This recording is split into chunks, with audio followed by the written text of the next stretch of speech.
Hello लोगोफोर good afternoon दिनै आं नै न'आव सफैलायबाय सानबानि सुटि लानानै मोनसे स्पेशल अकेजनाव फैदों आरो नोंथांमोनखौ मिथिगोन अब्ला मा कारनाव फैदों आङो सुटि दा लास्टसिम नायलांबासो मिथिगोन मानो होनबा लास्ट क्लिपाव नोंथांमोननो खोन्थागोन मा कारनाव एबार सुटि फैदों ओइनो सासे मानसिखौ आङो फट' भिडिअ खालामनो होनना खालामदोंमोन ओइ खारलांबाय बि न'सिम मानो होनोब्ला जोंहा नै फिथा देहांदों लोगोफोर माइब्रानि फिथा माने जागायबायानो आरो मागोनि नालाय मागोनि जानो थाखाय जागायबायानो जोंहा दिनै फिथा देदों मागोनि सिगां फिथा जागोन देनाय खिथिनाय रोंगौआनो देना फैखादो थुम दबाय होनना सल' दंमोनलाय माबा माबानि फिथा देनायनि अन देनायनि मिथियालै मिथिलाङो नै लोगोफोर बै जाबाय जोंहा माने फिथा जाग्रोनोसै आरो मागोनि एसे एडभान्स मागो मानो होनबा दानो जाग्रोनांगौ आरो सिगां मागोनि सिगां खेबसे ओमफ्राय आरो मागो समाव खेबसे ओमफ्राय आरो मागोनि उनाव खेबसे लास्टाव आरो मागो जोबखांनानै जाखांनानै होमबाना माने एसे मोजां मोनो आरो माने दा जानो लुगैनाया दङ दा मागो नालाय फिथाइनि टाइम हागौथ' आरो हागौ हिन्जाव गोदाननि रखम देनाय नुवाखै होनबा हिन्जाव गोदान देनाया आं हागौब्ला खन्थें होजोबगोन दा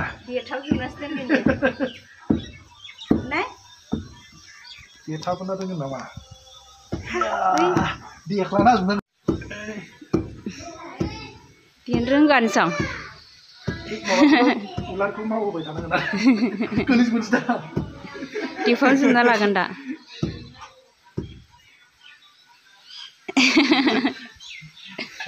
नो आं देनोसै आं देखांबायानो एसे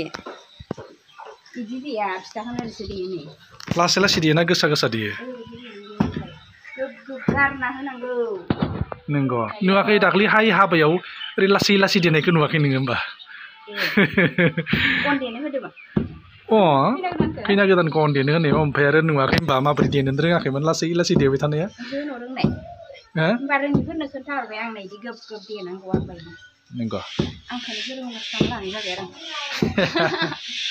नङाब्ला रोंगौ गासिबो रोंगौ थेवब्लाबो साफा सानैया माने मावनांगौ आरो गासिबो माने मावबासो रोङोना सोलोंनो अन देनांगौ खायसे आरो बिमाफोरानो अननानै मावनो होआना नाङा ओरै होननानै फिसाजोफोरखौ आदोरै अनना दोनो ना मालाय अनो ना मालाय आंनावबो फिसाजो थानायबा आं जेबो मोनसेबो खर' नायनानै थिननो नंगौ थ' दिनै फिथा मोनजासिगोन लोगोफोर फिथा नंगौ मा फिथा देना दोनबाय फिथाखौलाय थावनि एन्थाब देया थावनि फिथाखौ मा थावसि फिथा ना मा थावसि मिथिया थावसि ना मा बुङो थावसि ना मा नोंथांमोनखौ आं बेखौनो बुंहरदो लोगोफोर माने लास्टाव नायहैनो नोंथांमोनखौ माने मा कारनाव एबार सुटि फैदों माने बिनि क्लिपखौ होगोन आरो लास्टआव लागै नायबासो नोंथांमोना मिथिगोन एबा स्पेसियेल अकेजन 30 तारिखै नोंथांमोना 30 तारिख मिथिगोन मा जाया होनदों खिन्थु लास्टआव लागै नायबासो मिथिगोन बे क्लिपखौ आं नोंथांमोननो होगोन आरो नाहर नोंथांमोना लोगोफोर नै मोनजाथारसिगोनानो आरो बे जाबाय माइब्रा नै खावसे जाखांबायानो आरो बेबो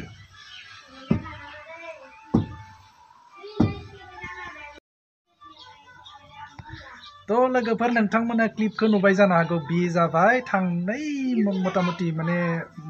बोसोरथाम बोसोरब्रै सिगांनि आरो बहुत गोबाव जाबायमोन जोङो मानासाव पिकनिक जाहैनायनि क्लिप बहुत एन्जय खालामदोंमोन जों गासैबो फेमिलि गोजा गासैबो थांदोंमोन आरो एबारबो ओमफ्राय आरो 30 तारिखआव जोंखौ लोगो मोनगोन सब गासैबो खिन्थु मिनि इउटुबार गोजा गासैबो मिनि इउटुबार बेयाव एन महिलारियाथ' बिबो थागोन आरो एन महिलारियाव थागोन एन महिलारि बेनिफ्राय आरो बिजावजालिया जाबाय नै बिबो थागोन लोगोथे आंथ' फिसा ओरैनो दासो जागायफुनाय ओमफ्राय आरो बगा ब्लग दावबायारि मानब ओमफ्राय आरो गौतम मिक्स गासैबो आरो माने इउटुबार मिट जागोन आरो माने फेमिलि इउटुबार रखम आरो लोगोफोर माने खालि माने समबार खालि 30 तारिख खालि जोङो माने मानासाव पिकनिक जायान्दों आरो बै सिगांनि नोंथांमोना माने दा क्लिप नुदों बेखौनो रिक्रिएट जाफिनगोन आरो लोगोफोर माने आरोबाव सेम बिदि एन्जय खालामबावगोन लोगोफोर नोंथांमोनाबो जोंखौ लोगो हमनोब्ला बै पिकनिक स्पटआव जोंदो दान्दिसे बोले बोले बोले ओरै जानोबा रखम बोले बोलेसो नामा बागुरुम्बा बोले बोले थाङो बागुरुम्बाबो आरो बागुरुम्बा बेर बाखि दान्दिसे रंजानो थौ दे 30 तारिख खालि मा बुङो लिंहरा गासिबो थांदो जोंदो लोगोसे लोगो हमदो सोरबाफोर फैयोबा 30 तारिखआव ना मा होनो बहुत फुल एन्जय खालामगोन गासिबो इन्ट्रेस्ट जोंदो खालामगोन लोगोसे एन्जय खालामफानो हासिगोन आरो एन्जय खालामगोन गासिबो ओंखायनोथ' 30 तारिखनि थाखाय माने गासिबो फुल रेडि एन मइलारिखौ मोनगोन नोंथांमोना एन मइलारियाव थांगोन आरो जों रिकुवेस्ट खालाम